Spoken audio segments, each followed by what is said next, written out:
Matthew had a vision of Jesus, as recorded in the 12th chapter of Matthew, and he saw that Jesus was one that would not hurt you. For it says that, and when Jesus knew it, he withdrew himself. They were trying to destroy him from thence, and great multitudes followed him, and he healed them all, and charged them that they should not make him known, that it might be fulfilled which was spoken by Isaiah the prophet, saying, Behold my servant whom I have chosen, my beloved, in whom my soul is well pleased. I will put my spirit upon him, and he shall show judgment. That is, he shall open up the gospel to the Gentiles. This is what it means here. Not judgment in the sense that we understand it, but that he'll show the judgment or the righteousness of God, that God is a just God. He shall open up justice to the Gentiles. He shall not strive nor cry, neither shall any man hear his voice in the streets. A bruised reed shall he not break.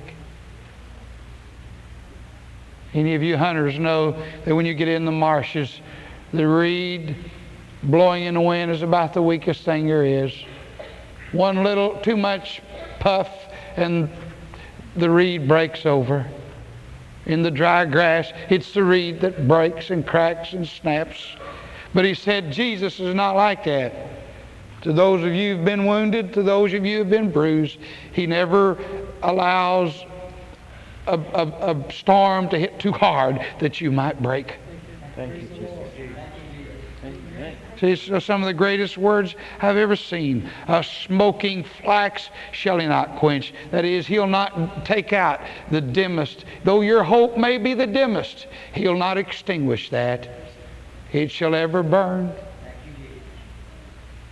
till he send forth judgment or justice unto victory. Till justice reign unto victory, and in his name shall the Gentiles trust. Isaiah actually said, and Matthew's doing the quoting here, and in the law shall the Gentiles trust. But you see, what does Matthew do? He personalizes it. Matthew knew what the gospel was all about. And he knew that it was not primarily propositional, but he knew that it was personal. So instead of quoting he quotes the Hebrew exactly as it is, not the Septuagint, but the Hebrew is exactly as it is. But when he gets to this, it says, and in his law, that's what it says.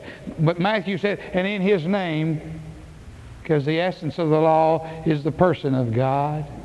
The summation of the law is that we love him with all of our heart, soul, mind, and strength, and our neighbor ourselves. So Matthew quotes the meaning of it, the impact of it. And in his name and in his person shall we Gentiles trust.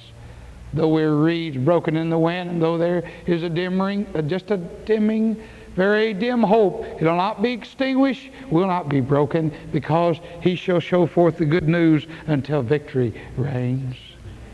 Oh, I've had a wonderful time expounding that to you. And I was thinking of all that while we were singing More Love to Thee. I hope your mind was not captured by the powers of the air. I hope you were not singing without knowing what you were singing, because if God is great enough to open up my mind, he's great enough to open up yours and my heart, that I might see that we're singing great words in a great song. Oh, I was thinking of the song, I Need Thee Every Hour. When the reed is about to be broken, when the flax is about to be extinguished, the soul is heard singing, I need thee every hour. I need thee every hour, most gracious Lord. Maybe we ought to sing that one before prayer.